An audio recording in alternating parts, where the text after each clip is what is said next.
தப்லீக்ல இயங்கக்கூடிய சகோதரர் மத்தியில் இந்த மாதிரி அமல்களின் சிறப்பில் இந்தந்த தவறுகள் இருக்குது, நிறைய விஷயம் தப்பாக இருக்குது, ஒரு சில ஆயத்துகள் கரெக்டாக காட்டுறீங்க, ஒரு சில ஹதீஸ்கள் சரியாக இருக்குது, மெஜாரிட்டி தப்பாக இருக்குது, இப்படிங்கிற அடிப்படையில் அவங்கள்ட்ட சகோதரர்கிட்ட பேசும்போது அவங்க ரெண்டு விஷயத்தை பிரதானமாக பேசுகிறாங்க.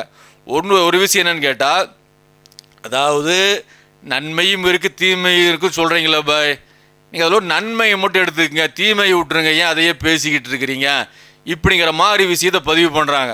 முதல்ல இந்த மாதிரி வாதமே தவறான, இந்த மார்க்கம் முழுமையானது, கலப்படம் இல்லாதது, குரானில் யாரும் கை வைக்க முடியாது, ஹதீஸ்கள் தெளிவாக இருக்குது. இதை தூக்கி வச்சுட்டு ஜக்கரியா மௌலானா எழுதினதை படிக்கணும் அப்படிங்கிறதுக்காக இந்த வாதத்தை வைக்கிறாங்க. அல்லாஹ் சொல்லும் போது, நீங்கள் அறிந்து கொண்டு உண்மையை பொய்யுடன் கலக்காதீர்கள், உண்மையை மறைக்கவும் செய்யாதீர்கள் அல்லாஹ் சொல்லி காட்டுறான். உண்மையும் பொய்யும் கலந்து இருக்கிற மாதிரி இருக்க வேண்டாம்னு நல்லா சொல்கிறான். உண்மை தனியாக தான் இருக்கும், பொய் தனியாக தான் இருக்கும்.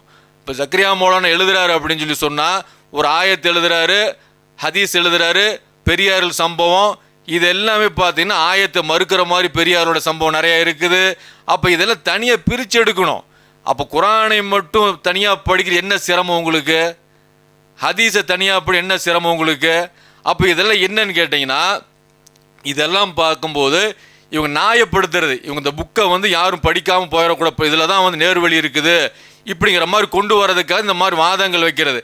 இன்னும் பார்த்தா சில விஷயங்கள் பதிவு பண்ணுவோம், ஹதீஸின் அடிப்படையில் நாங்கள் செயல்பட்டு இருக்கிறோம், ஹதீஸ் இல்லாமல் நாங்கள் செயல்படுறது கிடையாது, ஆயத்து இல்லாமல் நாங்கள் செயல்பட மாட்டோம், இப்படிங்கிற மாதிரி விஷயத்தையும் பேசிக்குவாங்க. அதுக்காக தான் இந்த மாதிரி வாதங்களையும் வைக்கிறது. அப்போ பார்த்தீங்கன்னா ஒரு இடத்துல இந்த மாதிரி அவங்க வாதங்களையும் வைப்பாங்க. அதுக்காக நம்ம சுட்டி காட்டுறோம்.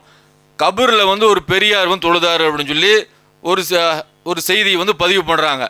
இதே தொழுகையின் சிறப்புங்கிற பாடத்தில் இருக்குது. அப்போ என்ன பதிவு பண்ணுறாங்க அப்படின்னா, இந்த மாதிரி ஹஜரத் தாபித பன்னானி ரஹமத்துல்லாஹி அலைஹி அப்படிங்கிற பெரியார் இந்த மாதிரி கபூரில் தொழுதாரு அப்படிங்கிற மாதிரி செய்தி கொண்டு வரும்.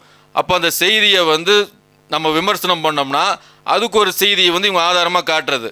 அப்போ இந்த செய்தியை பார்த்தீங்கன்னா, சாபித்த பன்னானி குறித்து செய்தி என்னன்னு கேட்டால், ஹதீஸ்களை அறிஞர் அவர், அல்லாஹ்வின் சமூகத்தில் அளவுக்கு மீறி அழுது கொண்டிருப்பார்கள், இதனால் கண் பார்வை போய்விடும் என்று ஒரு எச்சரித்ததற்கு அல்லாஹ்வின் சன்னிதானத்தில் அழாத கண்களால் பயன் என்ன என்று பதில் சொன்னாங்க. சொல்லிட்டு மேலும், கபரில் யாருக்கேனும் தொழுவதற்கு நீ அனுமதி அளிப்பதாக இருந்தால், கபூரில் நீ யாருக்காச்சும் தொழுவதற்கு அனுமதி அளிப்பதாக இருந்ததுன்னா எனக்கும் அவ்வாறு அனுமதி அளிப்பாய் என்று அடிக்கடி துவா செய்வார்கள். அப்படி அபு சீனான் ரஹமத்துல்லாஹி சொல்கிறாங்க.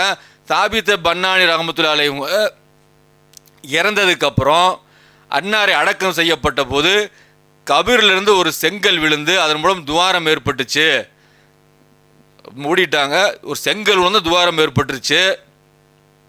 அதன் வழியாக நான் பார்த்தபோது சாபித்த பன்னானி ரஹமத்துல்லாஹி அலைஹி அவங்க கபரில் தொழுதுகிட்டு இருந்தாங்க. அப்போ பக்கத்தில் இருந்தவங்க அதாவது கபர் தொழுதுட்டு இருக்கிறாங்க.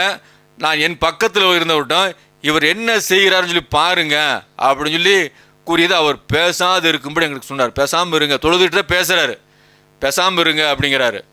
நல்லடக்கம் முடித்த பின்னர் நான் பெரியாரின் வீட்டுக்கு சென்று அவருடைய மகளாரிடத்தில் சாபித்த பன்னானி ரஹமத்துல்லாஹி அலைஹி அவர்கள் என்ன அமல் செய்து வந்தார்கள் என்று கேட்டேன்.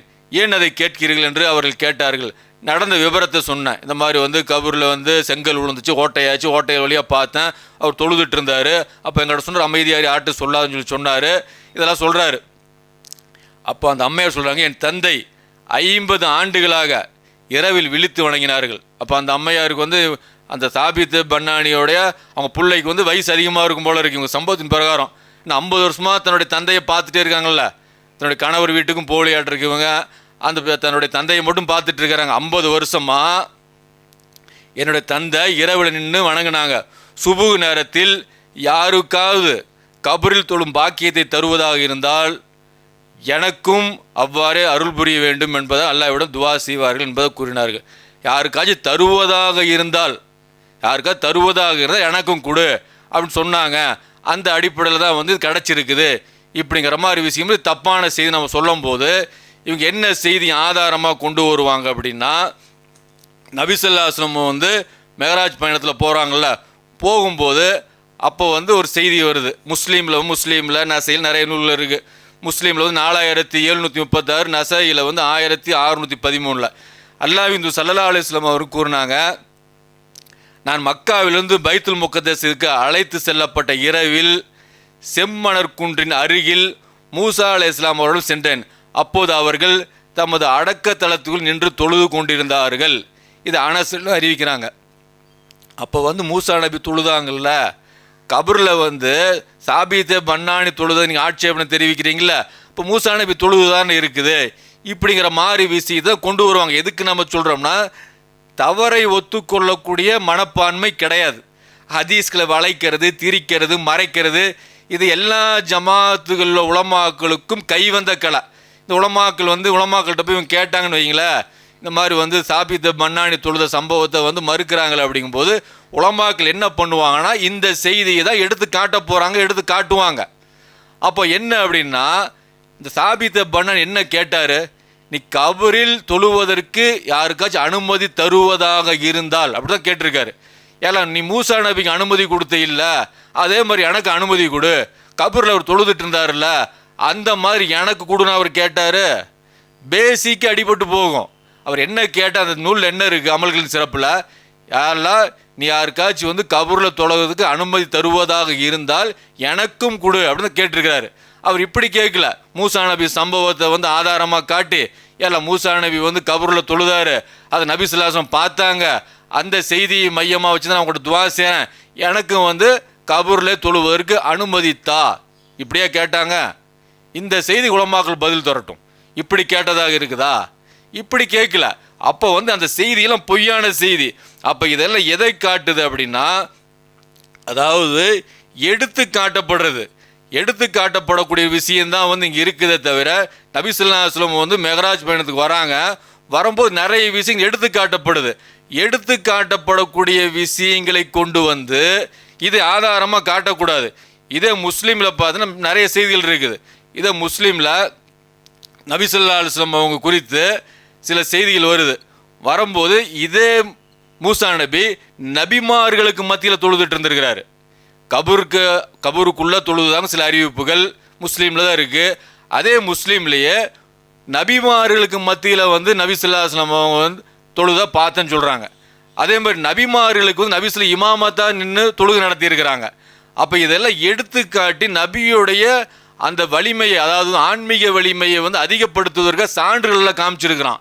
இதுதானே தவிர இங்கே வந்து நேருக்கா வந்தாங்க, நேருக்கா தொழுதாங்க அப்படிங்கிறது கிடையாது. அதே மாதிரி பார்த்தீங்கன்னா முஸ்லீமில் வந்து 278 எப்படி வருதுன்னு கேட்டிங்கன்னா, அந்த பைத்துல் முகத்தஸ்க்கு வந்து ரசூல்லா வந்தாங்க, மூசா நபி தொழுதுட்டு இருந்தாங்க, அதையும் பார்த்தாங்க. அதே மாதிரி இறை குழுவினர் இருந்திருக்கு, அதையும் பார்த்துருக்குறாங்க.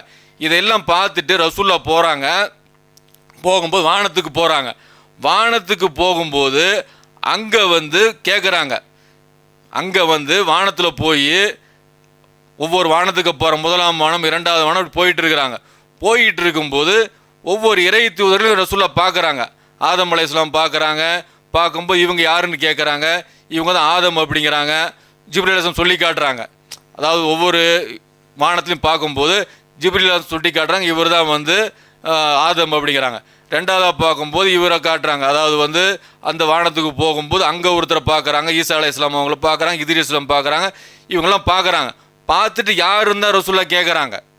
இது எடுத்து காட்டப்படக்கூடிய சம்பவம். இது மூசா நபி இங்கேயே பார்த்துட்டாங்கல்ல நபி ஸல்லல்லாஹு அலைஹி வஸல்லம் அவங்க, அங்கே வானத்துக்கு போனதுக்கு மூசா நபியை பார்த்ததுக்கு அப்புறம் இவர் யாருன்னு சொல்லி ரசூல்லா வந்து ஜிப்ரீல் அலைஹிஸ்ஸலாம் கேட்குறாங்க. கேட்கும்போது இவர் தான் மூசா அப்படிங்கிறாங்க. அங்கே ஜிப்ரீல் அலைஹிஸ்ஸலாம் சொல்லலை, நீங்கள் தான் கீழே தான் பார்த்தீங்கல்ல, இப்போது தொழுதுட்டு இருந்த பார்த்தீங்க தானே, மறுபடியும் ஏன் கேட்குறீங்க இப்படின்னு கேட்கப்படல. இது எடுத்து காட்டப்படக்கூடிய ஒரு சம்பவம், நிகழ்ச்சி. இதை வச்சுக்கிட்டு இந்த மூசா நபி கபூரில் தொழுதாருல்ல, அதே மாதிரி வந்து இவரும் தொழுவார் இப்படிங்கிறதெல்லாம் பேசுறது எல்லாம் பார்த்தீங்கன்னா இது சரியான விஷயமே கிடையாது. இது வந்து என்னென்ன ஏமாத்துகிற வேலையை தான் செய்வாங்க. அதனால் தப்லீக்கில் வந்து தாலீம் புக்கை வந்து தூக்கி போட்டால் தான், அதை தூக்கி வச்சுட்டு தாலீம் அப்படின்னா குரான் தான், தாலீம் அப்படின்னு சொல்லி சொன்னால் ஹதீஸ் தான். அந்த குரான் வழியாகத்தான் நம் நன்மை எது தீமை எது கற்றுக்கொள்ள முடியும். ஹதீஸ்கள் வழியாக நன்மை எது தீமை எதுன்னு கற்றுக்கொள்ள முடியும். மனிதர் எழுதிய புத்தகத்தை வச்சு கற்றுக்கொள்ள முடியாது. ஒரு சில விஷயங்கள் வசனங்கள் இருக்குது, அது உண்மை. ஒரு சில ஹதீஸ்கள் இருக்குது, அது உண்மை. அது எல்லாம் கட்டுக்கதைகள், பொய்யான தகவல்கள் இதெல்லாம் இருக்குது. இதை தூக்கி போட்டு குரானை படித்தாதான் உண்மையான எழுச்சி ஏற்படும். இதை செய்கிறதுக்கு முன் வருவாங்க, நம்ம நம்புகிறோம். தப்லீக் சகோதரர்கள் இனி வரக்கூடிய காலகட்டத்துலங்க அது இந்த தலைமை சொல்கிறது அப்படின்னு நம்பி செயல்படாமல் சுயமாக சிந்திச்சு பாருங்கள். சிந்திச்சு பார்த்தீங்கன்னா இது விஷயம் புரிய வரும். இல்லைன்னு சொல்லி சொன்னால் இல்லை அவ்வளோ பெரியார்கள் சொன்னது தப்பாக இருக்குமா அப்படின்னு சொல்லி அப்படி இருந்தீங்கன்னா ஒரு காலத்தில் நீங்கள் வெளியேற மாட்டீங்க. நீங்கள் சும்மா சடங்காகவும் சம்பிரதாயமாக தான் நன்மை ஏவி தீமையை தொடக்கூடிய வேலையை செய்ய முடியும். இது விஷயமா உங்களுடைய அறிவு எந்த அளவுக்கு இருக்குன்னு வரக்கூடிய காலத்தில் பார்ப்போம்.